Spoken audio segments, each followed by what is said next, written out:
नमस्कार दोस्तों, स्वागत है आप सभी को छपरा टॉपर्स एकेडमी में। आप सभी लोग कैसे हैं? उम्मीद करते हैं आप सभी लोग अच्छे होंगे।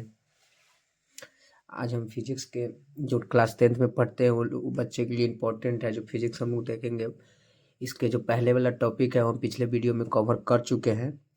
अगर वो वीडियो नहीं देखे हैं तो पहले वो देखिए, तब ये जाके यहाँ से वीडियो क्या होगा समझ में आएगा। और ये हम क्लास 10th के जो फिजिक्स है उसका चैप्टर 1 देखेंगे। जो पार्ट 1 हम लोग पढ़ेंगे, आज जो हम लोग पढ़ेंगे पार्ट 2 के बारे में पढ़ेंगे। ठीक है, चलिए हम लोग समझते हैं।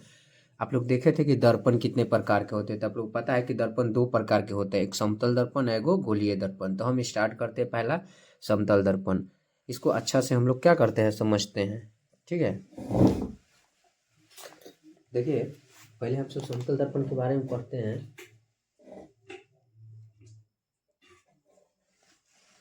क्या होता है समतल दर्पण?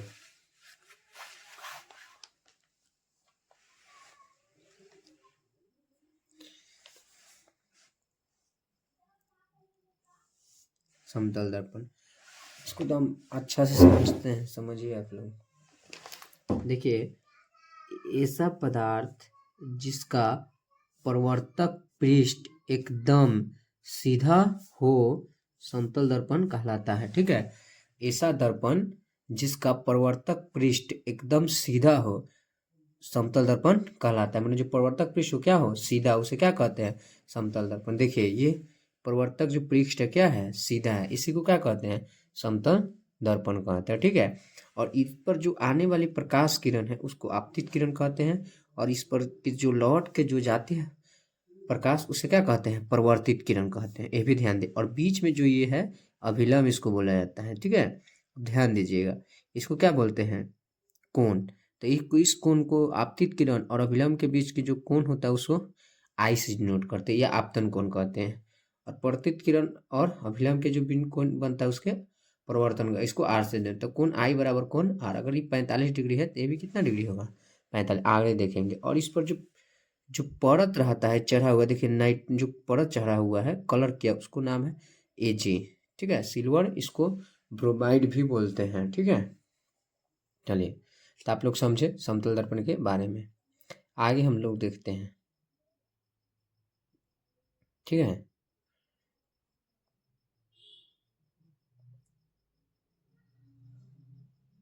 यहाँ से थोड़ा समझते हैं। देखिए, समतल दर्पण में बन बनने वाला प्रतिबिंब आभासी सीधा हमेशा वस्तु के समान एवं पार्श्वीय परिवर्तन दिखाई देता है। ये ध्यान दीजिएगा। समतल दर्पण में जो बनता है प्रतिबिंब वो आभासी बनेगा और सीधा बनेगा और हमेशा वस्तु के समान बनेगा। यानी जैसा वस्तु रहेगा ना एकदम वैसा ही प्रतिबिंब बनेगा, और आभासी भी बनेगा और क्या बनेगा? सीधा बनेगा। ठीक है, और पार्श्वीय परिवर्तन दिखाई देता है। पार्श्वीय परिवर्तन का मतलब होता है कि आप लोग एम्बुलेंस देखें, जब एम्बुलेंस अंदर में है जो लिखा रहता है वो क्या है? सीधा लिखा, मगर बाहर से देखे तो उसको क्या दिखाई देता है? आपको उल्टा दिखाई देता है। उसी को क्या कहते हैं? पार्श्वीय परिवर्तन कहते हैं। तो पार्श्वीय परिवर्तन किस में दिखाई देता है? समतल दर्पण में दिखाई देता है। ठीक है, अब हम थोड़ा जानते हैं प्रतिबिंब के बारे में, थोड़ा सा नहीं। देखिए, एक होता है प्रतिबिंब, जो होता है दो प्रकार के होते हैं, एक आभासी प्रतिबिंब, एगो वास्तविक प्रतिबिंब। देखिए, आभासी प्रतिबिंब क्या होता है? मैंने आभास होता है कि यहाँ पर प्रतिबिंब है। ठीक है ना, इमेज समझिए। एक ऐसा प्रतिबिंब जिसे पर्दे पर प्राप्त नहीं किया जा सकता है। ठीक है, एक ऐसा प्रतिबिंब जिसे पर्दे पर प्राप्त नहीं किया जा सकता है आभासी प्रतिबिंब कहलाता है। ध्यान दीजिएगा, जिसे पर्दे वैसा प्रतिबिंब जो पर्दे पर प्राप्त नहीं किया जा सकता है उसे क्या कहते हैं? आभासी प्रतिबिंब। ध्यान दीजिएगा, आभासी प्रतिबिंब हमेशा सीधा बनता है, कभी भी वो उल्टा नहीं बनेगा, हमेशा क्या बनेगा? सीधा बनेगा।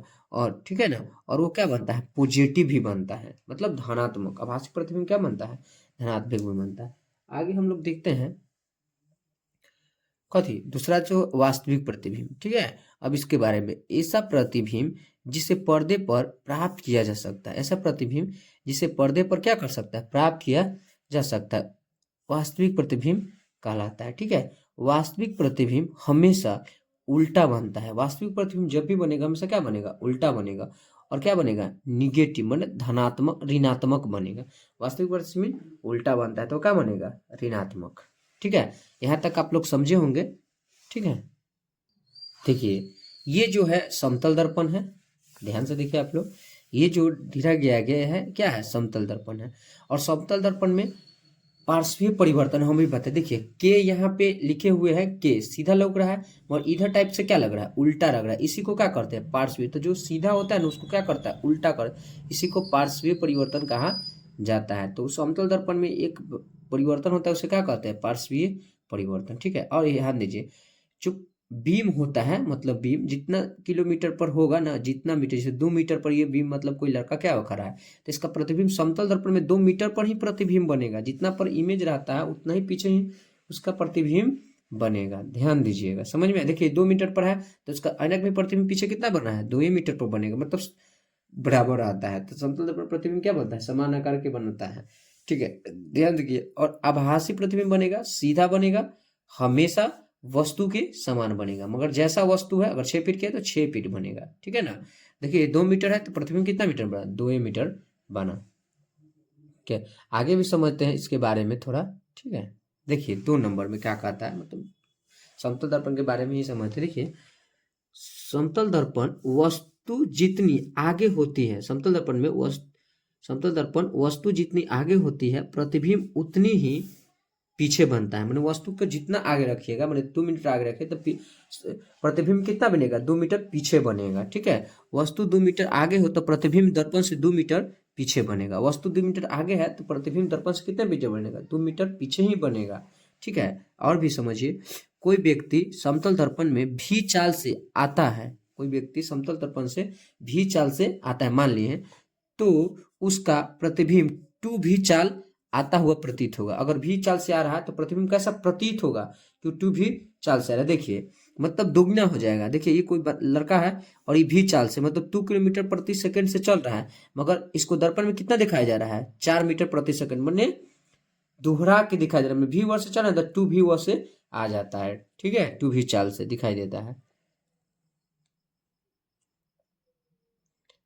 आगे हम सब समझते हैं, किसी व्यक्ति को अपना पूर्ण प्रतिबिंब देखने के लिए अपनी लंबाई का आधा दर्पण सामने होना चाहिए। ठीक है, अगर लंबाई देखिए, कोई व्यक्ति का लंबाई मतलब 6 फीट है तो h/2 मतलब हाइट कितना है, 6/2, तो उसको कितना फीट के दर्पण चाहिए, 3 फीट के। अगर कोई व्यक्ति 6 फीट के है, ठीक है ना, तो वो अपना पूरा पूरा प्रतिबिंब कितने फीट के दर्पण में देख लेगा, 3 फीट के दर्पण। तो वही कह रहा है कि भी चाल से चलता हुआ आता है तो उसको कैसे दिखाया जाता है, प्रतिबिंब में 2 भी वेग से दिखाए। इसलिए कोई भी व्यक्ति अगर 6 फीट के है तो उसको प्रतिबिंब पूरा देखने के लिए शरीर कितने चाहिए, 6 फीट, मतलब 3 फीट का दर्पण चाहिए। ठीक है, आगे हम लोग देखते हैं, समझिए इसको, इसी में है ये भी।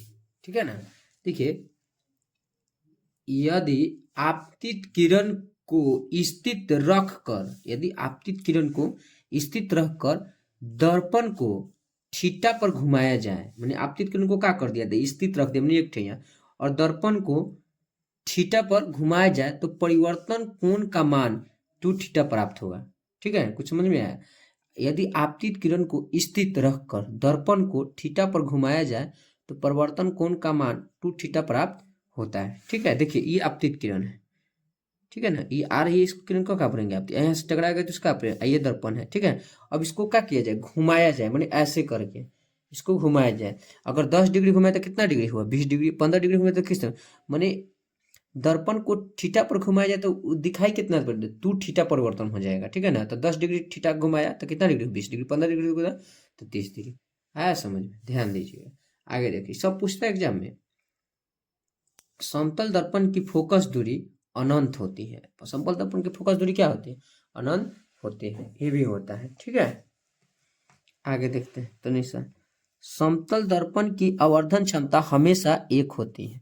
समतल दर्पण की आवर्धन क्षमता क्या होती है, एक होती है। आवर्धन क्षमता क्या होती है समझिए, प्रतिबिंब की ऊंचाई और बीम की ऊंचाई, इसी को क्या कहते हैं, तो ये प्रतिबिंब की ऊंचाई और बीम की ऊंचाई को ही आवर्धन क्षमता कहा जाता है। देखिए जैसे इसका प्रतिबिंब की ऊंचाई 1 है और बीम की ऊंचाई कितना है, तो 1 है, इसका 2 है तो 2 ये है, कट के तो क्या हुआ, तो याद रखिएगा। ठीक है ना, आप लोग आगे देखते हैं हम सब।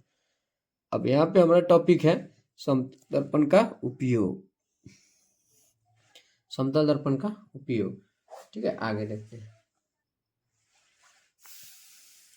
समतल दर्पण का उपयोग। देखिए घरों में आईना चेहरा देखने के लिए, जो घर में हम लोग को आईना होता है वो कौन दर्पण होता है? सर्प दर्पण ही होता है। और चेहरा देखने में किसका उपयोग होता है? समतल दर्पण का भी उपयोग होता है। ठीक है। और देखिएगा पारदर्शी मतलब पेरिस्कोप में भी किसका उपयोग होता है? समतले दर्पण का उपयोग होता है। ठीक है।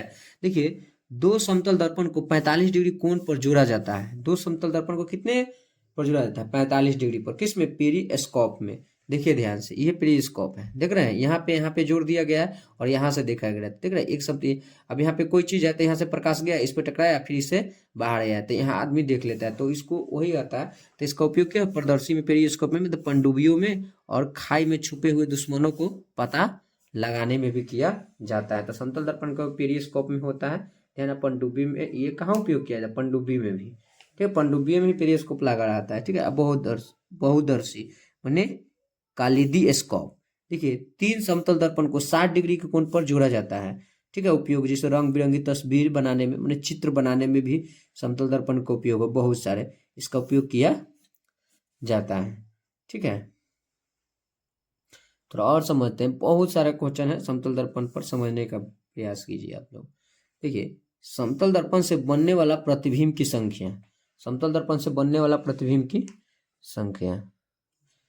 देखिए दो समतल दर्पण एक दूसरे के समांतर थीटा बराबर 0 डिग्री जोड़े गए हैं, उनके मध्य रखी हुई वस्तु से बनने वाले प्रतिबिंब की संख्या कितनी होगी? ठीक है। दो समतल दर्पण एक दूसरे के समांतर मतलब थीटा बराबर 0 डिग्री जोड़े गए हैं। ठीक है, एक दूसरे के समांतर, उनके मध्य में रखी वस्तु के बनने वाले प्रतिबिंब की संख्या, और बीच में जो वस्तु रखा गया है, दो समतल दर्पण है, बीच में क्या हो रहा है? तो उनकी संख्या, प्रतिबिंब की संख्या कितने, उन प्रतिबिंब कितना? अभी देखिए उनके जो बीच में संख्या बने, अनंत प्रतिबिंब बनेगा। सीधे याद रखिएगा कि जब दो समतल दर्पण के लिए जो बीच में टकराएगा प्रकाश, माने प्रकाश, तो प्रतिबिंब बनेगा, तो क्या बनेगा? अनंत बनेगा। ध्यान दीजिएगा आप लोग। ठीक है। देखिए दो समतला बीच में रखा हुआ है, तो इसका फॉर्मूला से भी लिया सकता है, मगर याद रखिएगा सीधे क्या है? अनंत है। ठीक है। तो हम लोग देखें कि दर्पण दो प्रकार के, समतल दर्पण पूरी तरह से यहाँ समतल दर्पण क्या होता है? कंप्लीट हो जाता है। ठीक है ना। अब यहाँ से स्टार्ट करते हैं गोलीय दर्पण। ठीक है, ध्यान से दीजिएगा। अब हम लोग देखेंगे गोलीय दर्पण। देखिए गोलीय दर्पण किसे कहते हैं? देखिए जिसका प्रवर्तक पृष्ठ गोलीय हो, गोलीय दर्पण कहलाता है। माने प्रवर्तक पृष्ठ क्या हो? गोलीय हो, मतलब गोल हो, उसी को क्या कहते हैं? गोलीय दर्पण। या किसी गोले का खोखला भाग को ही क्या कहते हैं? गोलीय दर्पण कहते हैं। याद रखिएगा गोलीय दर्पण जो होते हैं दो प्रकार के होते हैं। एक होता है अवतल दर्पण, जिसको कनकेव मिरर कहते हैं, और दूसरा होता है उत्तल दर्पण, जो कन्वेक्स मिरर कहते हैं। ठीक है। आप लोग देखिए यही है, इसको क्या बोलेंगे हम लोग? अवतल दर्पण, इसको क्या बोलेंगे? उत्तल दर्पण बोलते हैं। ठीक है ना। आगे हम लोग समझते वक्ता केंद्र। वक्ता केंद्र क्या होता है? अभी अवतल और उत्तल दर्पण आप लोग देख लिए, यहाँ से हम लोग जानेंगे वक्ता केंद्र के बारे में। ठीक है। वक्ता केंद्र को सी से सूचित करते हैं। ठीक है ना। ठीक है। देखिए खोखले गोले के केंद्र बिंदु को ही वक्ता केंद्र कहा जाता है। ठीक है ना। खोखले गोले के केंद्र बिंदु को वक्ता केंद्र कहा जाता है। देखिए ये गोला है, इसमें खोखला है, और उसका जो बीच में बिंदु होता है ना, जो सेंटर, उसी को क्या कहते हैं? वक्ता केंद्र कहते हैं। ध्यान रखिएगा, ये सब पूछता है ऑब्जेक्टिव में। ठीक है। अगला देखते हैं प्रवर्तक पृष्ठ। आगे हम लोग देखते हैं प्रवर्तक पृष्ठ। ठीक है। दर्पण दर्पण का वह भाग जहां से प्रकाश टकरा कर वापस आता है उसे प्रवर्तक पृष्ठ कहा जाता है। ठीक है ना। दर्पण का वह भाग जहां से प्रकाश क्या होता है? टकरा कर वापस आ जाता है, उसी को क्या कहते हैं? प्रवर्तक पृष्ठ कहते हैं। देखिए ये जो आप लोग देख रहे हैं, ये एम और एन, यहीं से टकरा कर प्रकाश क्या करती है? वापस जाती है, इसी को क्या कहते हैं हम लोग? प्रवर्तक पृष्ठ कहते हैं। ठीक है। आगे हम लोग देखते हैं ध्रुव, पोल के बारे में। पोल क्या होता है? ठीक है, आप लोग फिगर भी देख लीजिएगा। प्रवर्तक पृष्ठ के केंद्र बिंदु को पोल कहा जाता है। प्रवर्तक पृष्ठ के केंद्र बिंदु को क्या कहा जाता है? पोल। देखिए प्रवर्तक पृष्ठ है ये जो आप लोग देखें, यहीं से प्रकाश टकरा के जाता है, इसी को क्या कहते हैं? प्रवर्तक पृष्ठ। इसी के बीच के जो बिंदु होता है ना, उसी को क्या कहते हैं? पोल कहते हैं। चलिए आगे देखते हैं मुख अक्ष। मुख अक्ष क्या होता है? समझिए ध्यान से मुख अक्ष के बारे में।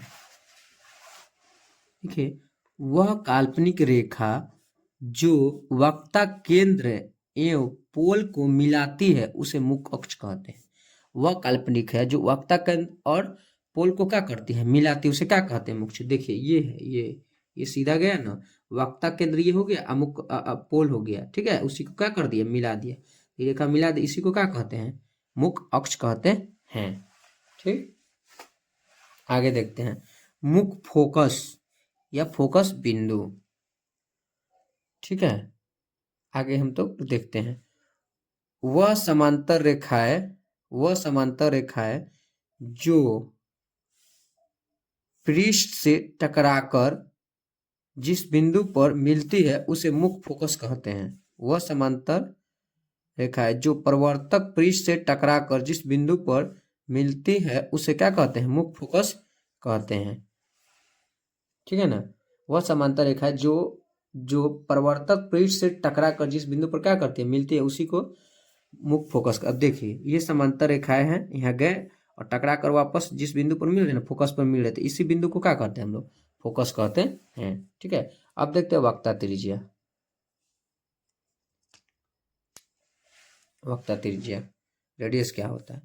वक्ता त्रिज्या वक्ता केंद्र से पोल तक की दूरी होती है। वक्ता त्रिज्या वक्ता केंद्र से पोल तक की दूरी। देखिए ये वक्ता है, भले वक्ता केंद्र है, और ये पोल के बीच की जो दूरी है ना, ये उसी को क्या कहते हैं, वक्ता त्रिज्या कहते हैं। आगे हम लोग देखते हैं फोकस दूरी। ठीक है ना, फोकस दूरी क्या होता है। मुख्य फोकस से पोल तक की दूरी को फोकस दूरी कहते हैं। मुख्य फोकस से पोल तक की दूरी को क्या कहते हैं, फोकस। देखिए ये मुख्य फोकस है और इसके बीच की जो दूरी है ना, इसी को क्या कहते हैं हम लोग, फोकस दूरी। तो फोकस दूरी आधा होता है किसका, त्रिज्या का क्या होता है, आधा होता है। देखिए त्रिज्या यहाँ से यहाँ तक ले होगा, यहाँ से यहाँ तक, उसी का आधा क्या होता है, तो इसका फॉर्मूला होता है F बराबर R/2, रेडियस बटा 2। ठीक है ना, ध्यान दीजिएगा। आप ऐसे भी पूछता है फोकस दूरी F वक्ता त्रिज्या की आधी होती है, बता भी F बराबर R/2 या R/2 गुने उल्टा भी पूछ सकता है। अब हम लोग देखेंगे आगे दर्पण से संबंधित कुछ नियम दिए गए हैं। ठीक है ना, दर्पण से संबंधित जो पहला नियम है, पहला नियम, यदि कोई प्रकाश की किरणें मुख्य अक्ष के समांतर आकार दर्पण से टकराकर वापस मुख्य अक्ष से गुजर जाती है। ठीक है ना, पहला नियम कहता है यदि कोई प्रकाश की किरणें मुख्य अक्ष के समांतर आकर दर्पण से टकराकर वापस मुख्य अक्ष के फोकस से गुजरती है। तो ध्यान दीजिए, यदि जब कोई प्रकाश किरण है, पहला नियम कहता है कि जब प्रकाश किरण है, ठीक है ना, टकराकर जब प्रकाश किरण है मुख्य अक्ष के समांतर, देखिए मुख्य उसके समांतर, और जब टकरा के वहां से जाएगी ना, तो वो कहाँ से लौटेगी, फोकस से होकर गुजरती है। तो ध्यान दे, पहला नियम कहता है यदि प्रधान अक्ष या मुख्य अक्ष के समांतर कोई प्रकाश किरण जा रहा है तो वो परिवर्तन के बाद कहाँ जाएगी, फोकस से होकर गुजरती है। यही दूसरा नियम क्या है, समझिए ध्यान से।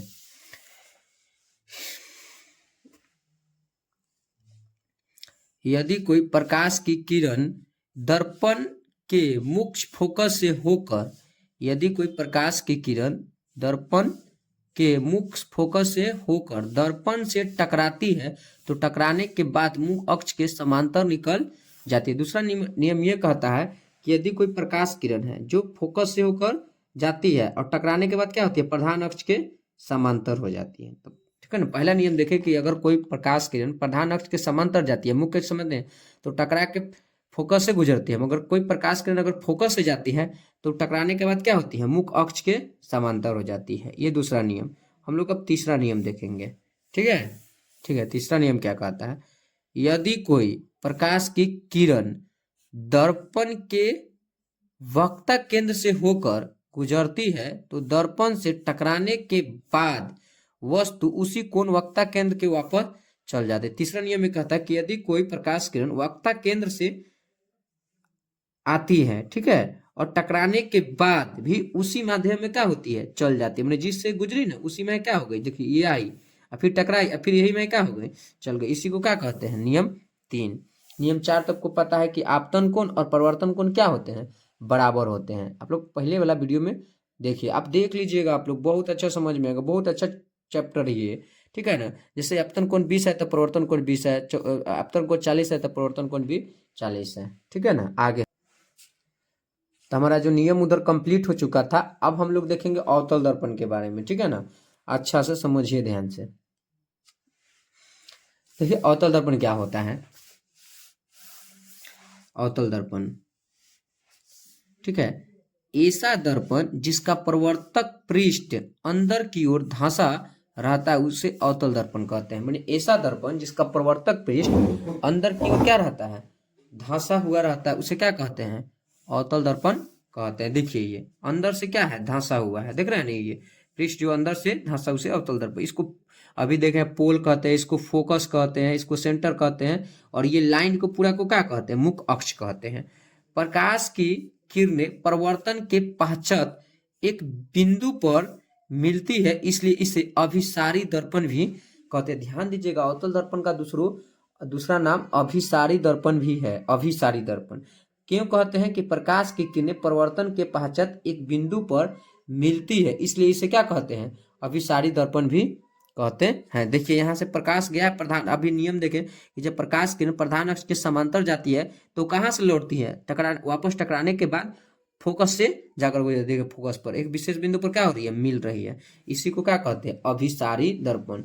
ध्यान दीजिएगा, तो अभिसारी है कि कहीं से अति प्रकाश किरण किसी विशेष बिंदु पर उसे अभिसारी। तो अवतल दर्पण में ऐसा ही होता है, इसलिए इसे क्या कहते हैं, अभिसारी दर्पण कहते हैं।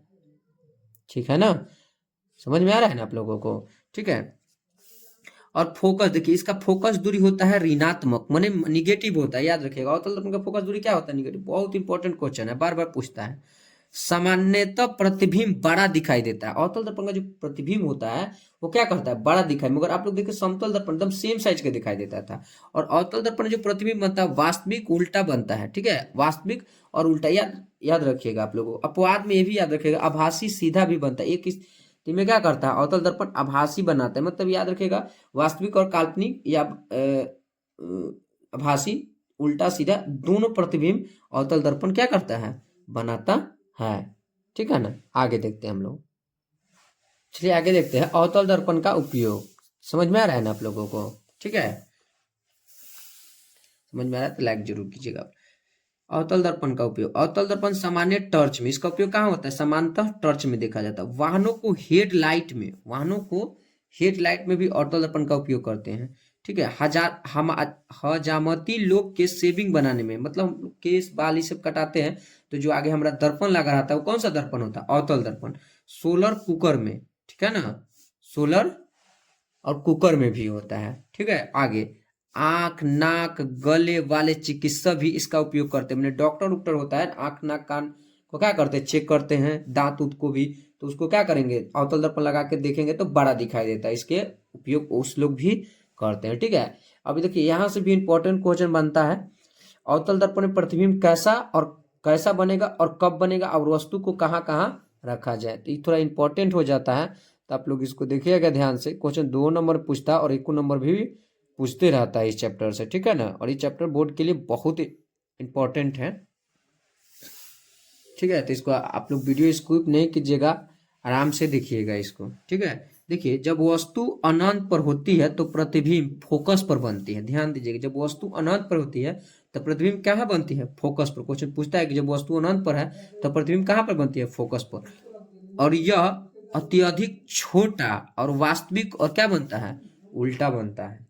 समझ में आया, मतलब जब वस्तु अनंत पे है तो प्रतिबिंब कहाँ बनेगा, फोकस पर में, और अत्यधिक छोटा बनेगा, वास्तविक बनेगा और क्या बनेगा, उल्टा बनेगा। देखिए ये अनंत है, ठीक है ना, ये अवतल दर्पण है, ये क्या है, अनंत है। हम यहाँ पर वस्तु को रख दिए हैं। अभी देखिए कि जब प्रकाश प्रधान अक्ष के या मुख्य अक्ष के समांतर जाती है तो दर्पण के परिवर्तन के बाद वो क्या करती है, फोकस से होकर रख दी। देखिए यहाँ तो प्रधान अक्ष से समांतर गए और परिवर्तन के बाद कहाँ लौटी, फोकस पे लौटी। तो यहाँ पे जो प्रतिबिंब देखिए वस्तु कितना बड़ा है और प्रतिबिंब कितना छोटा, तो वही वास्तविक है, लग रहा है कि यहाँ पे प्रतिबिंब बना है तो इसे वास्तविक कहेंगे। तो क्या बनेगा, प्रतिबिंब अत्यधिक छोटा बना, देखो एकदम छोटा है प्रतिबिंब, वस्तु कितना बड़ा है, और वास्तविक बना और क्या बना, उल्टा बनता है। ठीक है, दूसरा कंडीशन हम लोग देखते हैं।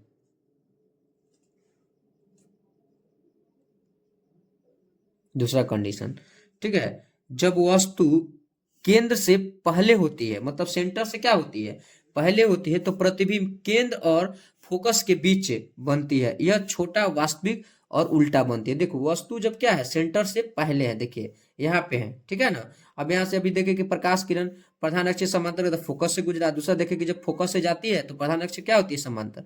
तो सेंटर और फोकस के बीच ये प्रतिबिंब बन रहा है, और क्या बन रहा है, छोटा बन रहा है, वास्तविक बन रहा है, उल्टा बन रहा है, और क्या बन रहा है, छोटा। देखिए वस्तु बड़ा है, ये क्या है, छोटा। यहाँ पे बनते हैं सेंटर और फोकस के बीच। देखिए ऑब्जेक्टिव पूछता है, सब्जेक्टिव पूछता है, इसको आप लोग बढ़िया से समझिए और ध्यान दीजिएगा, ठीक है। आगे देखते हैं हम लोग, समझते हैं कि जब वस्तु सेंटर पर होती है तो प्रतिबिंब सी सेंटर पर ही बनती है, यह वस्तु के समान आकार की होती है और वास्तविक और उल्टा बनती है। ध्यान दीजिए, जब वस्तु कहाँ होती है, सेंटर पर, तो इसका प्रतिबिंब कहाँ बनेगा, सेंटर पर बनेगा, एकदम सेम साइज का बनेगा। मतलब जब जितना बड़ी वस्तु होगी उतना बड़ी ही प्रतिबिंब बनेगा, और क्या बनेगा, छोटा अति उल्टा बनेगा और वास्तविक बनेगा। देखिए जहां यहाँ पे बना हुआ है, समझ गए ना आप लोग, ठीक है ना। आगे देखते हैं, जब वस्तु सेंटर और फोकस के बीच हो तो प्रतिबिंब सेंटर के पहले बनती है, यह बड़ा, वास्तविक और उल्टा बनती है, ठीक है। जब वस्तु सेंटर और फोकस, देखिए वस्तु क्या है, सेंटर और फोकस के बीच है, तो प्रतिबिंब का सेंटर से पहले मतलब अनंत और सेंटर के बीच बनेगी, सीधा याद रखो, अनंत और सेंटर के बीच बनती है। अब देखिए अब वस्तु क्या बनेगी, बहुत बड़ा। देखिए ये वस्तु कितना छोटा है, प्रतिबिंब कितना बड़ा बना, बहुत बड़ा बना, ठीक है ना। आगे हम लोग देखते हैं, देखिए जब वस्तु से फोकस पर होती है तो प्रतिबिंब का निर्माण अनंत पर होता है। जब वस्तु कहाँ है, फोकस पर है, तो प्रतिबिंब का निर्माण अनंत पर, और ये अत्यधिक बड़ा और वास्तविक और क्या बनेगा, उल्टा बनेगा, बहुत बड़ा बनेगा। और प्रतिबिंब आप लोग को पता है कि अवतल दर्पण वास्तविक प्रतिबिंब बनाता है, तो उल्टा वास्तविक प्रतिबिंब हमेशा उल्टा ही बनता है, ठीक है ना।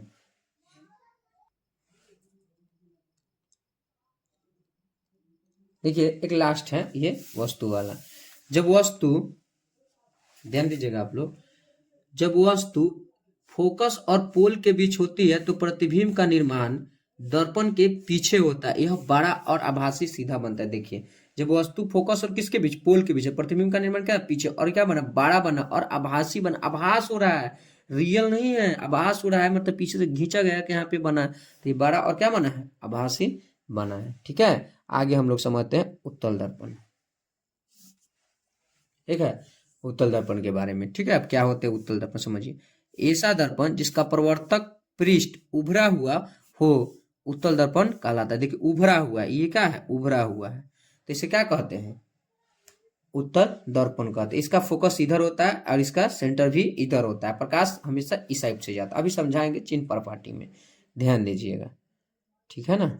आगे देखिए, उत्तल दर्पण प्रकाश की किरणें को परावर्तन के पश्चात फैलाता है। उत्तल दर्पण जो प्रकाश की किरणें को परावर्तन के पश्चात क्या करता है, फैलाता है, लेकिन प्रकाश की किरणें फोकस पर मिलती हुई प्रतीत होती, इसलिए इसे अपसारी दर्पण भी कहा जाता है। देखिए ये क्या होती है, प्रकाश को किरण को क्या कर रही है, फैला रही है, देखिए देख रहे हैं, फैला रही है, मगर इधर जब एक्सटेंड करेंगे, इधर में है, ठीक है ना, इधर में है, तो ये क्या होती है, मिलती हुई प्रतीत होती है दर्पण पर, इसलिए इसको क्या कहते हैं, अपसारी दर्पण भी कहते हैं। तो ध्यान रखिए, उत्तल दर्पण का दूसरा नाम क्या होता है, अपसारी दर्पण। आगे देखते हैं, प्रतिबिंब, इसका जो प्रतिबिंब बनता है वो आभासी सीधा हमेशा वस्तु से छोटा बनेगा। आप लोग को याद है, आभासी प्रतिबिंब सीधा बनता है और हमेशा वस्तु से क्या बनेगा, छोटा। जितना बड़ा वस्तु होता है प्रतिबिंब क्या बनेगा, छोटा।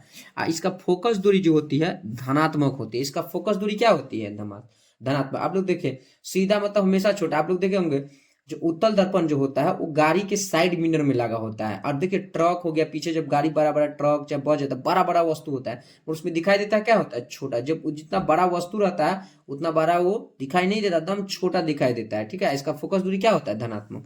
अब देखते हैं उत्तल दर्पण का उपयोग। देखिए वाहनों के साइड के पक्ष दृश्य देखने में, माने गाड़ी के जो साइड मिरर में छोटा वाला जो दर्पण होता है वो कौन सा दर्पण हो, उत्तल दर्पण होता है। अभी देखिए उत्तल दर्पण जो प्रतिबिंब बनता है वो बड़ा बनता है, भले छोटा बनता है, और जिस साइज की वस्तु रहती है उसे क्या करती है, छोटा दिखाई देती है, ठीक है। ट्रक बड़ा होता है मगर दिखाई देती है इतनी जगह छोटा, ठीक है। अगला देखते हैं, सड़क की लाइटों में प्रवर्तक के रूप में भी देखा जाता है। जो सड़क पर लाइट लगा रहता है उसको प्रवर्तक के रूप में भी कौन सा दर्पण देखता है, उत्तल दर्पण। सुरक्षा दर्पण के रूप में भी इसका उपयोग होता है। जो सुरक्षा दर्पण होता है, कोई कोई चीज को उसका उपयोग किया जाता है। और इसमें देखिए, इसमें प्रतिबिंब सब कंडीशन में नहीं बनता है, दो ही कंडीशन में प्रतिबिंब इसका क्या करता है, बनता है। देखिए जब वस्तु अनंत पे होती होती है तो प्रतिबिंब दर्पण के पीछे एफ पर बनती है, मैंने फोकस पर बनती है, ये अत्यधिक छोटा, आभासी और सीधा बनती है। एक कंडीशन है और एक है। तो जब वस्तु कहाँ पे हो, अनंत पर हो, तो प्रतिबिंब कहाँ बनेगा, दर्पण के पीछे। और कहाँ बनेगा, फोकस पर बनती है और अत्यधिक छोटा और आभासी और सीधा बनती है। और दूसरा है, ठीक है, जब वस्तु अनंत और ध्रुव के बीच होती है, जब वस्तु अनंत और ध्रुव के बीच होती है तो प्रतिबिंब दर्पण के कहाँ बनती है, पीछे। यह छोटा, आभासी और सीधा बनती है, ठीक है ना। देखिए जब वस्तु क्या है, दर्पण के, जब वस्तु ध्रुव और जब वस्तु अनंत और ध्रुव के बीच हो, देखिए अनंत यहाँ और ये क्या है, पोल है, इसके बीच में है। देखिए ये अनंत हो गया, ये क्या है, इसके बीच में। तो इसका वस्तु क्या है, दर्पण के पीछे ही बनेगा और छोटा बनेगा और आभासी बनेगा और क्या बनेगा, सीधा बनता है। आगे देखिए थोड़ा सा नहीं चलते, कार्तीय चिन्ह पर पाठ, यहाँ से क्वेश्चन आता है, ठीक है ना। तो देखिए ये दर्पण हुआ है, समझिए ध्यान से, ये क्या हुआ, दर्पण हुआ। तो याद रखिएगा जो बायां साइड है ना, वो प्रतिबिंब की दूरी होता है, बायां साइड। इधर जो दाएं साइड होता है, जो वस्तु की दूरी होती है, ठीक है ना। तो ध्यान रखिएगा, जो बायां साइड होता है वो हमेशा निगेटिव होता है, ठीक है, हमेशा क्या लेते हैं, निगेटिव। दर्पण के जो बायां साइड होगा वो हमेशा निगेटिव लेते हैं, और दर्पण के दायां साइड होगा जो हमेशा क्या लेते हैं, पॉजिटिव लेते हैं। दर्पण के दायां साइड होगा वो पॉजिटिव, और दर्पण के बायां साइड होगा उसे क्या करते हैं, निगेटिव, ठीक है ना। आप लोग ध्यान दीजिएगा।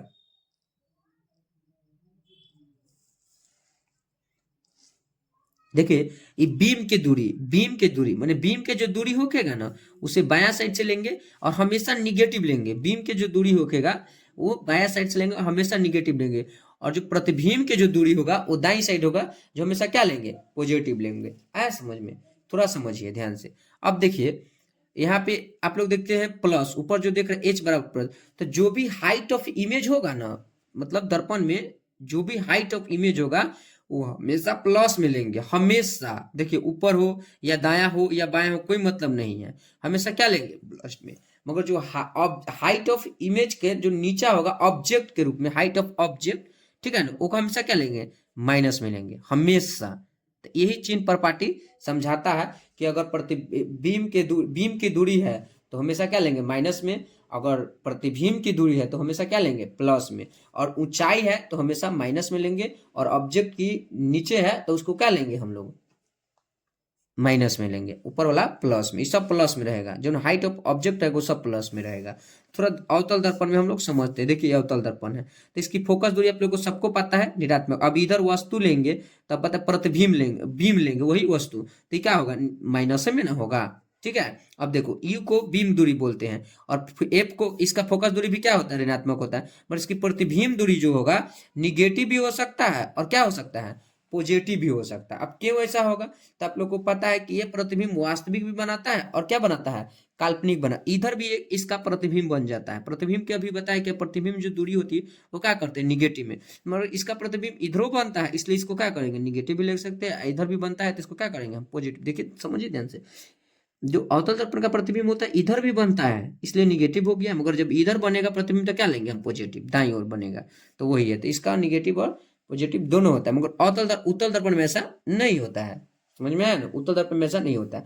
अब देखिए उत्तल दर्पण में वस्तु तो इधर से हम लोग लेंगे, मगर प्रतिबिंब इधर बनेगा, तो जो बीम दूरी होती है वो माइनस में होती है। मगर जो इसका प्रतिबिंब जो दूरी होगा उसे क्या लेंगे, प्रतिबिंब दूरी होगा जब पॉजिटिव होगा, या फोकस दूरी भी इसका क्या होती है, पॉजिटिव होती है। तो आप लोग उम्मीद करते हैं आप लोग समझे होंगे। इसको याद रखिएगा, दर्पण सूत्र 1/v प्लस 1/e बराबर 1 क्या होता है, f होता है, ठीक है। आगे हम लोग समझते हैं आवर्धन क्षमता। आवर्धन क्षमता, आवर्धन क्षमता से यह जानकारी मिलती है कि प्रतिबिंब वस्तु से कितनी गुना बड़ा है या छोटा है। आवर्धन क्षमता ये बताती है कि प्रतिबिंब जो है वस्तु से कितना बड़ा है और वस्तु से या छोटा है। तो आवर्धन क्षमता का फॉर्मूला होता है प्रतिबिंब की ऊंचाई और बीम की ऊंचाई को ही क्या कहते हैं, आवर्धन क्षमता। जैसे इसका फॉर्मूला होता है v बराबर यू, ध्यान रखिएगा, m बराबर माइनस v बटा यू होता है, क्योंकि देखिएगा माइनस होता है दर्पण में और जो प्लस होगा उसमें होगा। तो v जो दिखाता है प्रतिबिंब की दूरी और u दिखाता है किसकी दूरी, बीम की दूरी। आप लोग देखिए अगर प्लस में दिया है तब आभासी सीधा बनेगा, अब बीम के दुगुना बनेगा। मगर अगर माइनस दिया है तो वास्तविक उल्टा और बनेगा। यही दिखाता है कौन, आवर्धन क्षमता, ठीक है। तो उम्मीद करते होंगे कि इस चैप्टर आप लोगों को अच्छा समझ में आया होगा। ठीक है ना? ठीक है, अगर वीडियो अच्छा लगा हो तो आप लोग लाइक करें और इसको सब्सक्राइब जरूर करिए चैनल।